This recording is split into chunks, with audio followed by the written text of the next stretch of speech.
And we're on page 254 of Swami Chetanananda's book, Sri Sarada Devi and Her Divine Play, looking at the divine feminine, God as mother, which in that sense, there's no distinction between God as mother and God.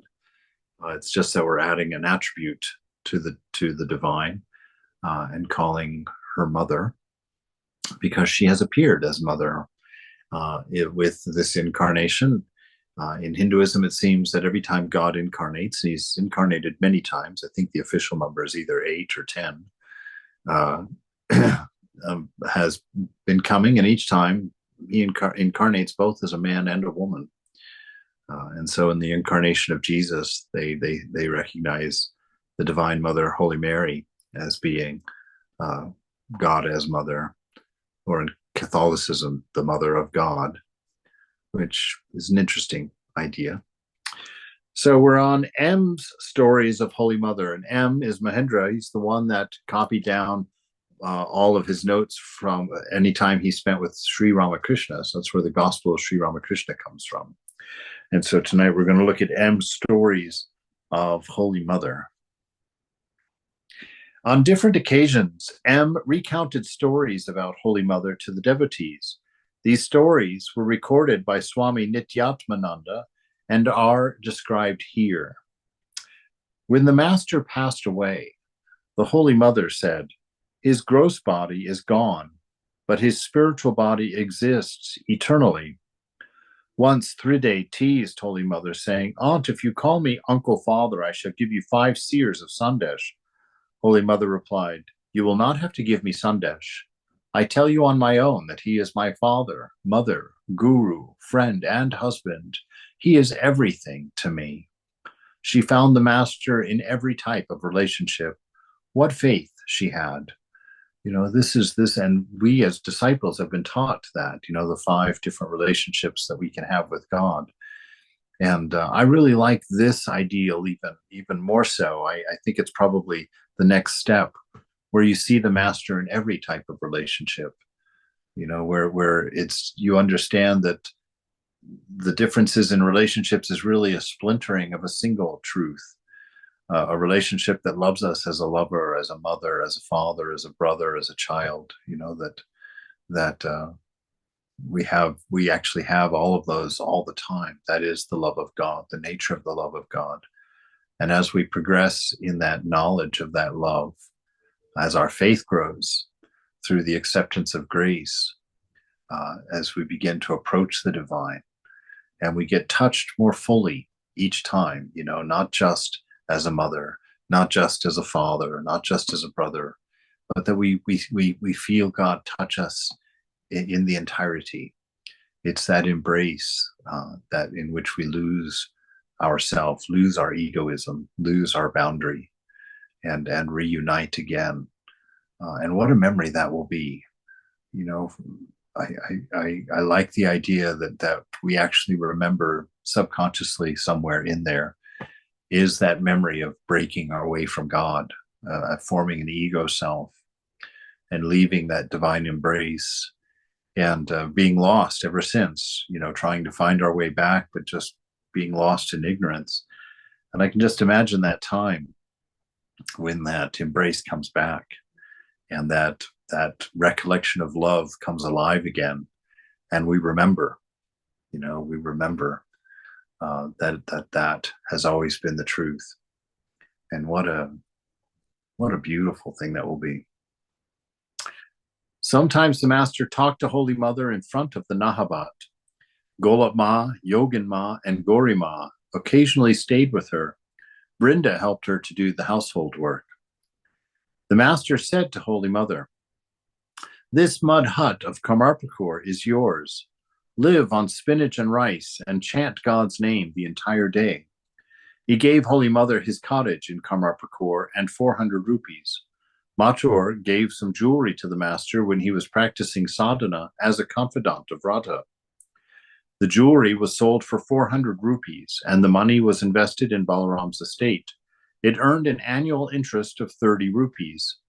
The master sometimes asked us, Well, are 2 rupees a month enough for a Brahmin widow? What do you think? Nonetheless, he was oblivious of day and night, even to his wearing cloth. He was so concerned about Holy Mother. He set the example so that others would follow, wanting to make sure that she was taken care of. He really took that quite seriously as his responsibility. And he would have no idea, of course, how much a person needed for living off of. He just, like he said, he wasn't even aware of night and day, and would walk around, his clothes would fall off and he wouldn't even notice. He was so enraptured and just so not body conscious, that he just lived in such a bliss in the company of the divine. And so, but Mother held his heart, held his mind, and he made sure that she was taken care of.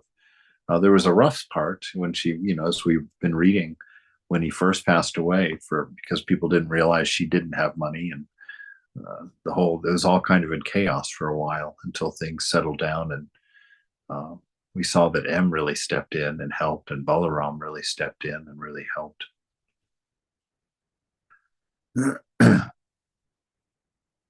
One day, Holy Mother was meditating, and someone loudly called to her. Her meditation broke, and she cried out. When he heard this, the master rushed to the Nahabat, and gradually Holy Mother became calm. The master said to the others, during meditation, one should neither call nor make any noise near that person, right? Because there's a heightened sensitivity, right? Especially when you go deep into your meditation, there's that heightened responsibility. I remember, not that I've ever gone deep into meditation, but there were times when I was deeper than other times. And of course, it didn't really come out in this way, but I found that I would have a hard time, like, being around people after coming out of the shrine. Like, people, everybody became annoying. So I'm not sure it was a good type of meditation, but I was certainly feeling that sense in the shrine where it's just really calm and really in that inward state. And then I'd go out and, everybody would be doing whatever they were doing. And I'd just be like, go away, go away. The master arranged for Holy Mother to sleep on the small cot in his room for 8 months in Dakshineshwar. Why? To teach devotees. They slept close to one another, but had no physical relationship. His action was meant to bring strength and encouragement to the householder devotees so that they could live like brother and sister. His marriage was an example for others. He demonstrated how to lead a married life. Yeah, he said the ideal of marriage is a completely pure, that need for that pleasure goes away, in time, as our bodies kind of melt and sort of drift away on us as we grow older. That a relationship is meant to go beyond that, beyond the physical. It's that wonderful relationship of silence that I always point at, where the love for each other has become just an endearing comfort with one another, and just that person being in the next room is enough. You don't have to be talking. You don't have to be. There's no have tos at all. There's just a comfort in that being. And that's mature prayer as well. This is the ideal for a relationship with the divine, is that just that constant sense of comfort in the presence. Nothing has to be said. Nothing has to be asked for. Apologies don't have to be made. Actually, nothing has to be done. Everything that is done is just whatever your love inspires out of you. And so that becomes prayer. That becomes that relationship with God. And it really only happens through grace, to where you can open up your whole self before the Lord without any shame, without any fear, without any feeling of nakedness or needing to hide any part of yourself. That to find that space of total acceptance comes only through a very deep faith and grace, and to invite God into the very center of your world, so that everything happens around that relationship, in consort with that relationship. So in this marriage, Uh, Thakur was not just showing how a perfect physical marriage should be, but he's showing that even that marriage is a metaphor for your relationship with the divine, your loss of egoism, your expansion of self to include another, to so that in the Christian ideal of marriage, it's spoken of again and again, that idea of two becoming one. So that expansion of self is how Swami Prabhupada described the householder path to God. That he said the monks push everybody away initially, arm's length, mother, father, friends, everybody's pushed off to the same degree. And then through practice over the years, you bring everybody forward until everybody is your mother, and everybody is your brother, and everybody is your daughter and son. But he said, householders, it's different. He said, householders, they marry, they now have to expand their ego to include two people. So they have to share their desires and compromise some of their desires for the other person. So you increase to the size of two, and then you have a child, and then you increase your ego to the size of three. Then you have another child, and maybe two more, maybe six more. Ram, ram, ram, and for each one of those, you have to increase that egoism to include all of that. And then they grow up, they get married, and that family keeps getting larger and larger and larger until the day that you die. And so it's the same expansion of self, learning how to let go of selfishness, let go of a small sense of I, and increasing your sense of I to include everyone.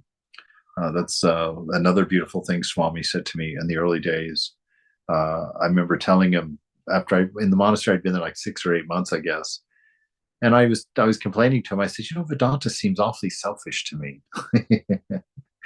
And he was like, oh, how is this? And I said, well, I sit in the shrine and just do my own practice, and I do my own studies, and I just see it here, and I do stuff around the monastery. But, there's never anybody else or anything. I said, it just seems that it's a selfish religion. And he said, well, yes, you are right. It is very selfish. But see, the trick is to expand your sense of self to include everybody. And if you're selfish in a way that includes everybody, then you are a Vedantan. And I loved that notion because it caught me off guard. I thought I was gonna provoke him a little bit with with Vedanta being a selfish religion. But once again, as he always did, he outpaced me. So he described he there at Katar, went to bed in the same bed and was intimate with her, but no physical relationship in that sense. And that demonstrates what the perfection of that relationship and its purity. But it also demonstrates the how for him renunciation was not a constant effort. He had made his one grand renunciation, and it was finished. It wouldn't even be a consideration in his mind to cross that line. For us, it's always a consideration. There's always the possibility that we'll make room for a mistake or make room for a violation.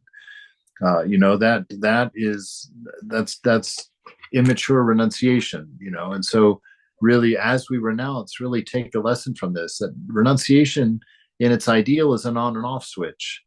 You renounce something, you finished, done.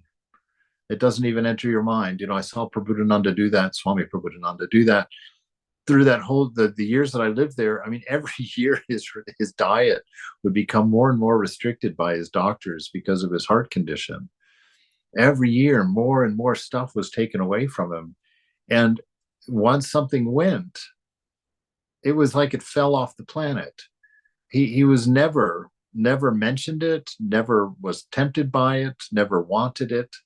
It was just gone. And he obeyed all of those restrictions: no oil, no salt, no ice cream, no desserts, no sugars, no fats, no cheese, just all of these things went away until the end. I remember him sitting there within a year of passing. Actually, he was taking something like 114 supplement pills every day from these holistic doctors. And he was putting a fist of pills in his mouth. And I remember one time he just smiled and he looked at me as he was holding those pills and he says, "So it seems my medicine has become my food." And really, to be able to smile and just accept that like that just was really a beautiful renunciation. And this is what Thakur is showing us here, just a renunciation that's not a matter of being tempted beyond it, because it's a renunciation that can't be tempted, because it's a renunciation of knowledge. It's a renunciation of knowledge, of knowing that there's nothing there to be taken, right? That there's nothing there to be taken. That love is always a matter of giving. And every healthy relationship is a matter of giving.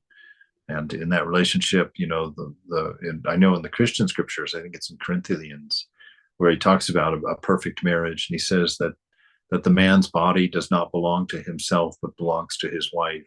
And the wife's body does not belong to the wife, but belongs to the husband. And what he's saying there is that in marriage, you commit fully to taking care of the wife, and the wife commits fully to taking care of you, so that no one's ever lacking, right? Because the husband's no longer looking out for himself. He's looking out for his wife, and the wife is no longer looking out for herself. She's looking out for the husband. And that's the kind of marriage, that Thakur is demonstrating here, that kind of just deep unity, just a deep unity.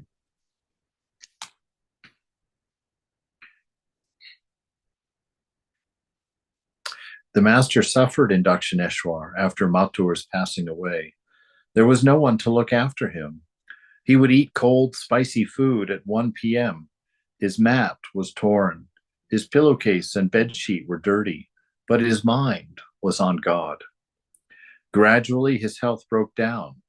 When Hriday left, he wrote the Holy Mother, "There is no one to look after me here. I shall appreciate it if you come here." Holy Mother returned to Dakshineshwar and began to cook for him. Master suffered. When Hriday left, okay, to Holy Mother. I see. I got confused. I thought that he referred to Hriday wanting Holy Mother to come cook for him. And I was like, oh, wait a minute, I'm missing something. Yes, so after Hriday left, Thakur writes to Holy Mother and says, there's no one to help me, no one to look after me. Because he was so often in a God-intoxicated state, it just completely lost. There was no way that he could bring his mind down to those mundane things. He was just in that bhav, in that state of love. Once Holy Mother said to a woman devotee, "I have seen many holy people, but no one can be compared to the Master." The woman devotee replied, "What do you say, Mother? Other holy men come to be liberated, and the Master came to liberate others." Holy Mother said with a smile, "You are right." Holy Mother said this to test that devotee. Those who search for genuine monks get confused. They do not see their own imperfections. The Master said both good and bad qualities exist in human beings. Only God, the Avatar, is free from blemishes. Holy Mother said, even in the moon there is a stain, but there is no stain in the Ramakrishna moon. In that manifestation, that Buddha, that Rama, that Krishna, Ramakrishna, Holy Mother, that there's no stain. It's you're looking at God when you're looking at them. There's no shortcoming, no fault in them. But this danger also of judging others, which, goodness gracious, I find it in myself to a detestable extent, actually, of judging or looking at faults in other people, and this quite often, I hear conversation, and sometimes I'm part of those conversations where we talk about other monks and other swamis and other things with a critical sense. And I always have to remember, just how awful that is, really how awful that is, to not be able, like Holy Mother, to look at someone and see the highest in that person. That's a healthy person. A healthy person is someone who goes around seeing the good in everything and everyone around them and fans that good, feeds that goodness in everyone. And so that's our calling, to always see the good in each other and encourage that good. And if we do that, the bad will die by itself. If our own faults will diminish and the faults of the people that hang out with us will diminish, because we're always encouraging and always building up the best in each other and seeing the best in each other. So I feel like I want to do a little Dooney fire now and make that commitment. Kind of throw all those things in there and just really work at being like the Divine Mother in that regard. Just seeing such beauty in everybody, and working very hard to increase that, so it goes ever farther. Sometimes we sent some food and other things to Holy Mother in Udbodhan through our servant. She would feed the master's special prasad to our servant with great care. She did not discriminate like other people who make one kind of food for themselves and another kind of food for the servants. Everyone was equal to her. Once it was proposed that a cow be brought from Bellarmat to Udbodhan so that Holy Mother could have fresh milk, but she immediately protested, "No, no, those cows are freely grazing in the holy atmosphere of the monastery compound where they can see the Ganges. Here that cow would be tied with a rope and kept in a room. I couldn't bear it. I couldn't even begin to drink that milk." All right, I don't even need to say anything. That's amazing. That's beautiful. Holy Mother said to a young man, "My son, never marry. If you are not married, you will be able to sleep peacefully at night. My child, never enter this burning fireplace." As she initiated a young man into brahmacharya, she said, "My child, now you will be able to sleep happily." I think she's just talking in the sense of the two paths, that the path of the householder, you have to really step into the world. You have to play your part. And there you can't ignore or resist or get away from suffering in the world. Families are their own challenge. Children are their own challenge. Ups and downs, pains and joys. It's all there. And for the monk's life, it's a step into silence, really, in a sense. I remember in the monastery in San Francisco, one of the things that's interesting about being a monk for me is that there's no markers of life. It's like in a householder life, you get married and then you have a kid, and that's a marker. You're a father or a mother all of a sudden. And then that kid becomes a teenager, and then you deal with that, and then your kid goes to college, and then they get married, and then there's a kid, now you're grandparents. So you have all these markers that always kind of set you at your expectation in your place in society.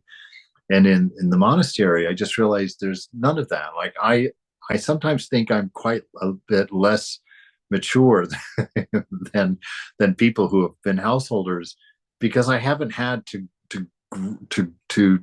maintain that kind of responsibility. It's like nobody's looking to me to keep them sheltered and fed and taken care of. It's like my life just is in this very quiet space. I really felt this for the first time in San Francisco, because there was across the street was a family that lived there, obviously.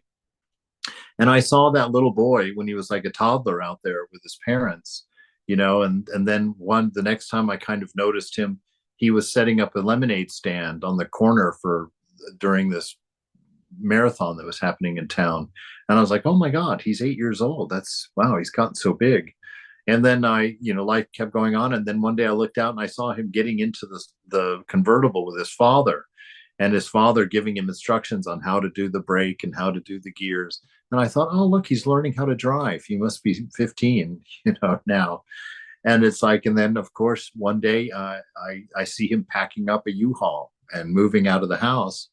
And then a couple of years later, I was in a cafe. Don't tell Swami. I was in a cafe down on Union Street, and this guy, this man now, was sitting across from me with two other men. But one of the men was a friend of his own age, and the other guy was older. And I was overhearing the conversation, and his father had given him the seed money to open up a restaurant.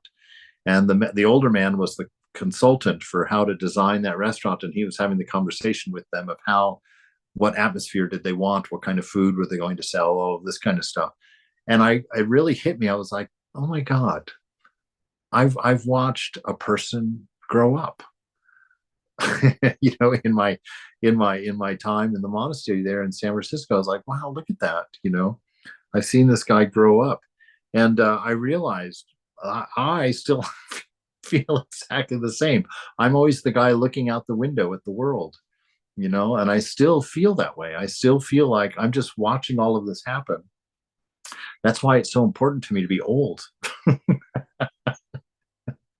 I got to convince myself time is passing. Everything is normal.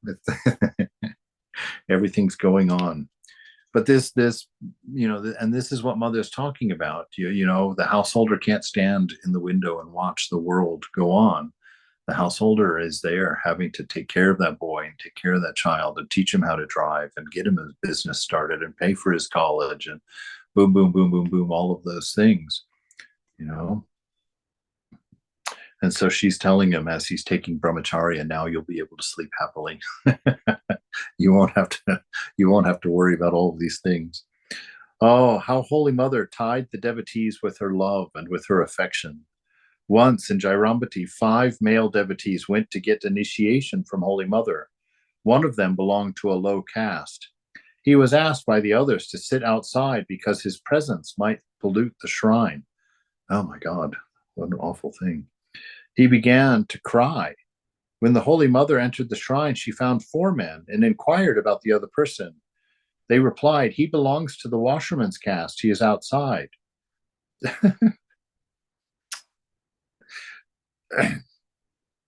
She rushed to that devotee and escorted him into the shrine. He was reluctant to enter, but Holy Mother took him inside and initiated him with the others. You see, that's grace there. And that's exactly what happens for us. We quite often lock ourselves outside for different reasons, and the Mother has to rush out, and it will always be Mother because that's why God incarnates as the divine feminine. It will always be the Mother that rushes out to bring you in, Of course, in Christianity, it's the shepherd, but that's still a different ideal. But this just Holy Mother, we have no caste. There is no up or down, better or worse, as Mother's devotees. There's not a favorite child. And if there is a favorite child, certainly none of the children knows who it is. It's always Mother, always Mother. Just beautiful. There's a scene in that movie Origin about racism where this young boy's on a baseball team and he's the only black kid, and the team doesn't think about him as being black at all. And then they all go for a celebration because they win some little league championship or something, and they go to the neighborhood pool and all of them go in, and the young boy goes in also, and everybody's playing, and the proprietor comes in and tells the coach he has to go outside. He's not allowed in here. And so this young boy has to go out on the other side of the chain link fence, this young black boy on the other side of the fence. And all of his friends are, passing him food through the fence and whatnot. It's just heartbreaking. It's just heartbreaking to see that kind of discrimination going on about something like that. And it just brings your heart home to read like this. So Holy Mother wouldn't stand for that, just wouldn't stand for that, would run out and reach. And then this is our ideal. This is our ideal. He was reluctant to enter, but Holy Mother took him inside and initiated him with the others. Holy Mother said 4 things. 1, the devotion of those who are desireless is unconditional. They are Ishwarakotis, godlike souls. So the devotion of those who are desireless is unconditional, which means they'll do anything for you because they don't have any desire for themselves. So they'll be there for you no matter what you need. Those who have money give charity. Those who have nothing repeat the mantra. Charity means worshiping and serving others as God with money. Otherwise, spend your time repeating the mantra. So those are your two choices. If you have money, worship God and others with that money, taking care of others, serving others with that money. If you don't have that money, say, practice your mantra, go to your shrine. That's your duty. So those two options. Grace, number 3, grace is flowing all around, but human nature does not change. This means people are listening to the words of God, but nothing is happening. Why? Because Maya is pulling those people back, right? Maya is egoism. Maya is our sense of a separate self from the whole. And the concern about that self keeps pulling us back from our universal nature. So it limits our ability to love. It pollutes our mind with desires of our own that we put above the needs of others. And that idea of a separate self is so strong that it's so hard to push against that rubber band, because all of our habits and all of our practices and all of our experiences of the past have been built from the ego perspective. And so anytime we start to escape, sometimes that mind snaps back like a rubber band and pulls us back in again into our bad habits and into our wrong thinking. And that's when that shame and that guilt comes up, and that becomes self-feeding. Then we need more distraction because we haven't developed the faith and grace yet. It's the faith and grace that allows us just to stand up and get right back on the horse without any thought, that we always just keep getting up and keep going, because we know grace is picking us up. Grace has got us covered. And so our faults are not our concern. Our virtues are our concern. We're constantly nurturing our virtues. And by keeping that positive outlook, the vices will die of their own accord, in time. So we're always keeping that positive look, always trying to improve, to improve, to improve. And that that takes care of the other stuff. We don't have to sit and think about it. Because thinking about it and trying to take care of the worst, the bad stuff, in a weird way, causes you to identify with the bad stuff, right? And we always hear people say stuff like that. Oh, I'm so impure. Oh, I'm so angry. Oh, I'm so selfish. Oh, I have such a noisy mind. We start identifying with those traits and taking them on as part of ourself, and it's very destructive. It's very destructive. We can only say those 3 things about ourselves. I'm wise, I'm loving, and I exist. I'm being. Those are the 3 things we can say. All those other things belong to either body or mind. So we always remind ourselves of that. Someone asked Holy Mother, what happens if a person dies after losing outer consciousness? Holy Mother replied, there is nothing wrong with losing consciousness while dying. It is enough if a person remembers God just before becoming unconscious. That brings good results. One should serve others when one visits an ashrama. The monks are busy taking care of the devotees while the devotees are practicing japam and meditation. This is not right. Once, several women devotees visited Holy Mother in Jairambati. They were meditating with closed eyes while Holy Mother was mopping the mud floor. A woman devotee, M's wife, got up from her meditation and went to help Holy Mother. Holy Mother said, the others are meditating, so why have you come? The woman replied, shame, I don't care for that kind of meditation. You are mopping the floor, and I shall close my eyes and meditate. I can't do that. That devotee understood the right thing to do. Some fortunate devotees saw Holy Mother in samadhi. Her body remained motionless, and her eyes did not blink. What a rare scene. The master was sometimes criticized. Once someone offered a small amount of money to Holy Mother as a gift. Trilokya commented, the young priest brought his wife here to earn money. The master went to the Kali temple and cried to the Divine Mother, saying, Mother, the authorities of the temple are saying such things.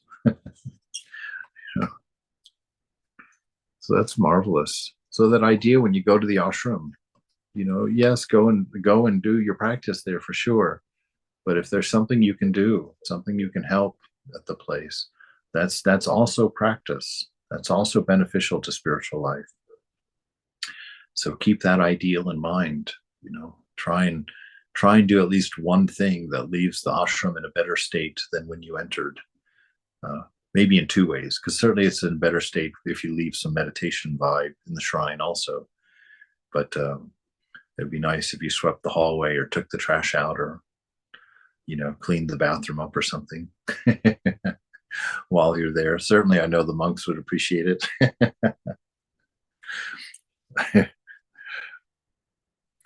Holy Mother said to a monk, "During your last moments, the Master will come and take you with him.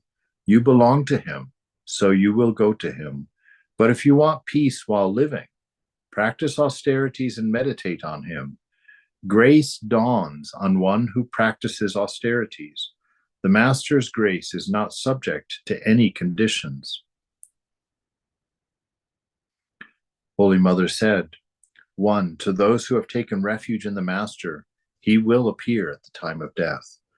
So there's some comfort for you. When you pass, Thakur, your highest ideal of love, will be waiting for you. 2, misery is inevitable for the embodied being. Even the Creator has no power to stop it. If you want peace, practice spiritual discipline. Practice those things that make you aware of who you are, of what you are, right? So become aware of a body and understand that it's separate from you. Become aware of the mind and know that it is separate from you. And then the body's problems and the mind's problems will be separate from you. And as you learn that self, separate from body mind, is an extension of the divine beloved, that it's in a constant state of relationship, in one sense, to that divine beloved, then that inner world and the peace that you develop from that knowing of that presence, from that constant remembrance of that presence, that actually becomes louder to you than the noise of the senses and the noise of the mind. That becomes a palpable atmosphere of your inner world. And that's where we want to live. Not because I'm saying that, but because it's in and of itself the most beautiful thing that we can imagine, even beyond imagining, because it's not, just like what Mother said in the beginning there, that the Master's grace is not subject to any conditions. That inner peace in that world is also not subject to any conditions. It's just a matter of whether you've placed your attention there or not. Your sense of self is there or not. If your sense of self is in the senses or in the mind, then that's where your troubles will be. That's where your lack of peace will be experienced. But if your sense of self is in the presence, is in the heart, the shrine, then that's all. That there's no other condition but to have your awareness there. And that is why Mother says, if you want peace while living, practice austerities and meditate on him. Austerities are those things to learn to control the body and mind, to give you that space and that distance. Understand that you are the Master and they are the servant of you. And that when she says, the Master, yes, you belong to him, so you will go to him. If you want peace while living, practice austerities and meditate on him. Grace dawns on one who practices austerities. Right? Grace dawns means it's like the sun. The sun dawns not because the sun is moving, but because the earth is spinning in such a way that you are becoming aware of the sun. That's what dawn is, that the earth is turning and you become aware of an ever-present thing. And so in grace, it's the same. Through austerities, through this practice of discernment, of inner awareness, of doing things that increase your strength of will, that increase your discipline and your sense of who you are, that as you do that slowly turns that spiritual experience, that your spiritual self, to face the sun, so that you become aware of this grace that has no conditions. And through the awareness of that grace grows love, right? And through that love grows virtue. And through that virtue grows union. And so we come to know God. We come to know the self. Number 2, misery is inevitable for an embodied being. Even the Creator has no power to stop it. If you want peace, practice spiritual discipline. 3, there is no certainty about when death will come. So it is better to visit holy places soon without discriminating between auspicious or inauspicious times. Okay. It's an odd thing for Mother to say because Thakur was always so concerned about auspicious and inauspicious times. But get them done. There's no time like the present. That's probably what Mother's showing here. Don't make great plans about your spiritual life. Do your spiritual life. Don't make great statements about what you're going to work on or what you're going to give up or what you're going to eventually do when you retire, when you have more time, when this, that, or the other. No, now is the moment for your relationship with the beloved. Now is the moment to do your practice. Now is the moment to meditate. Not later on today, not for 2 hours extra in the morning. Now is where everything exists. Now is where everything is. So place your heart where your treasure is. That's what you'll know. You can always know where your treasure is by where your heart is, where your preferences are, where your desire is. So in this moment, take care of yourself. Sit in the presence of your beloved. Enjoy that communion. And that doesn't mean that all you can do is sit around thinking of God. What that means is that you take God with you to the kitchen to do your dishes. You take God with you to throw the pizza in the oven and take God with you to mow the yard. Complain to him the whole time. I can't believe you're making me mow this yard. However it is, it doesn't all have to be bliss and sweet and honey. You can let God have it too when you feel that way, when the unfairness of life or the struggles come along. To wrestle with God is a noble thing. To scream at God is a beautiful thing. To fight with God is a marvelous thing.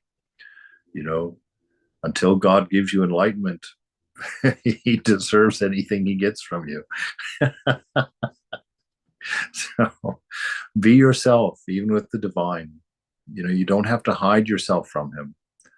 It's like if you want wrong things, let God be the first one to know, oh, Ma, I want that other piece of cake. I know I've had 3 of them already. Oh, but now look at it. It's beautiful. That's how you get past it, is because Mother is your awareness. And by bringing your faults into awareness, that's how you learn to control them, because they become clear. Their effect on you becomes clear. The reasons behind the denial become clear. The reasons for self-control become clear. And so bring Mother with you everywhere. I don't care what the place is. I don't care what you're up to. I don't care what you're doing. If you bring Mother into the middle of it, that light itself will lift you out of that condition in time. But don't be ashamed. Don't let shame and guilt cover the eyes of the beloved, because the Mother's there anyway. It's just a matter of whether you're going to stay aware of her presence or not. Right? And so this is how we grow stronger. This is how we find our willpower and our strength, is because we take Mother with us everywhere, always. All right.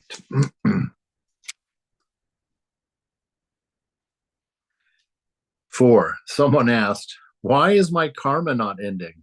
Holy cow, who would ask that? What a dangerous thing to ask. Because you're still alive.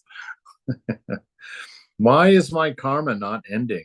Mother replied, there is plenty of string in the spool of a kite. The spool will be empty when all of the string has played out. All right. It's like, don't worry about the end of your karma. What a thing to worry about. Be in the presence. Be in the presence, and karma will take care of itself. Be in the presence. Karma exists in your own mind. So fill your mind with God, and there'll be no room for karma. Right? God is not keeping track of your karma. You are keeping track of your karma in the form of mind. And the mind will hold you down as long as you set your camp up in mind as being who you are and what you are. As long as that's the case, then you are in karma's control, right? But take karma by the horns. Swami Prabhupada gave that teaching that it's not what happens to you that is your karma, good or bad. It's what you're able to do with what happens to you that determines whether you have good or bad karma, right? So keep that in mind. Your karma is not there to bind you. The idea of karma is not there to find out why things are the way they are. Karma exists to give you the power to rise above it, to understand that you hold the power of your karma, and this moment is creating tomorrow's karma. And so in this moment, take that bull by the horns and create beautiful karma by being in the presence of God. And then tomorrow you won't be worried about your karma being over.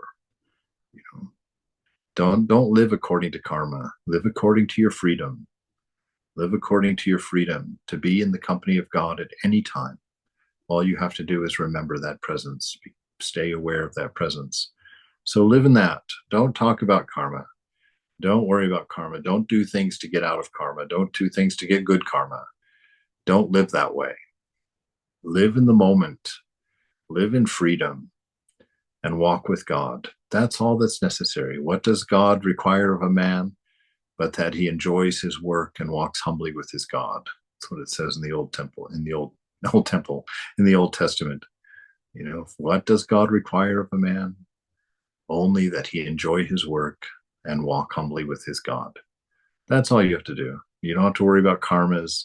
You don't have to worry about enlightenments. You don't have to worry about religions. You don't have to worry about do's and don'ts. Just enjoy your work, which in itself, there's a trick. That's a little bit of a trick because you have to be extremely spiritual to consistently enjoy your work, no matter what its nature is, no matter what it seems to be doing to you. But you have to enjoy it. That's non-resistance. That's accepting that everything is God and that God is everywhere present and always perfect. So not resisting things is the enjoyment of your work, and to walk humbly with your beloved, with God. Just to be aware you're walking with the beloved, with the divine. And that colors everything. That colors everything that you do. Because when you're walking, just think about that. You're walking with someone that you love. You're always looking for something. Oh, do you want an ice cream? Oh, surprise them with a flower or a leaf, or you'll comment to them about how beautiful something is, all these things. So walk with God that way. When I was up there at the retreat in Portland, what an amazing retreat that place is. Oh my good Lord. And to walk around that retreat, I just saw so many little love letters from the beloved, from the divine, so many things that were just overwhelming, so beautiful. So walking in the presence of God, enjoying the company of God is that. It's not just you thinking of what you can do for God. That will happen naturally. But it's you will discover all the things that Mother is doing for you. Constantly giving you beautiful things. Constantly showing you amazing things. Giving you cool thoughts and wonderful ideas and an awareness of beauty, an awareness of love, a sensitivity toward people around you. These are the gifts of virtue. These are the gifts of walking with the divine. A meaningful life is probably the greatest, to have a life that's fulfilling because you're walking in the presence. That's the way. It's not what you're doing that makes life fulfilling. You can have a fulfilling life in a cubicle farm. You can have a fulfilling life washing dishes at the local steakhouse. You can have a fulfilling life sweeping streets. It's not what you do, it's how you do it. If you do it for love, if you do it for service, it will be beautiful. It will be beautiful. Right. The Master never caused me pain, even for a day. The Master promised, I swear that those who think of me will attain my spiritual wealth, just as children inherit their parents' wealth. He said this with such emphasis, and yet people still do not believe it. Holy Mother had so much love for the devotees. Once when a devotee was leaving Jairambati after receiving initiation, she came out from her room to see him off with tears in her eyes. She watched that devotee walk away as far as she could see him. Although she had known him for only a couple of days, her love surpassed even that of a biological mother. So this is your promise. Thakur says, if you've come to this place, meaning to him, this is your last birth, right? Not because of anything you've done, but because he said, I've given you my wealth. This is your inheritance from me. I'm your father. My body has dropped and I leave all of this spiritual treasure for you, right? So it's only for you to accept it. It's only for you to find the humility to understand that you have nothing. You have nothing but grace. And that grace is all that you need. Holy Mother had strong common sense. On one hand, she said, you will not have to practice japa and meditation. And on the other, she said, if you want peace in this life, you will have to practice sadhana. How nicely she reconciled the two opposite things. These two aspects we learn from Holy Mother's life, brahmacharya and absorption in God, that self-control and absorption in God, letting nothing control you. Always know in your body there is only you. All those other things that are begging for things are not sentient. They have no life. They have no ability to argue and to beg. It's your desire, your identity with them that gives them power, gives them a voice, and makes them seem like they're disturbing you, like they're pestering you for enjoyment. It's not them. It's your identification with them. So brahmacharya, that self-control and absorption in God, right? It all has to be for love. To be absorbed in God is to be absorbed in love. Self-control and service. She did not know anything other than God. Seeing God in every being, she served him day and night. All of her teachings are mantras. Many highly educated women, including Nivedita, sat at her feet with folded hands. Modern ideas and education were subordinate to her towering personality. One day we were in Bharanagore Monastery talking about Holy Mother, who was in Vrindavan at the time. Swami Vivekananda related this incident. One day at the Kasipur garden house, the devotees mentioned Holy Mother's affection for them to the master. She was there to serve the master. The devotee said, we have never seen such a noble heart. I asked Swamiji, what did the master say about it? Swamiji replied, the master laughed and then remarked, she is my Shakti. That is why she is so noble. She is the power of God, the power of love. She is the divine feminine. That is Holy Mother.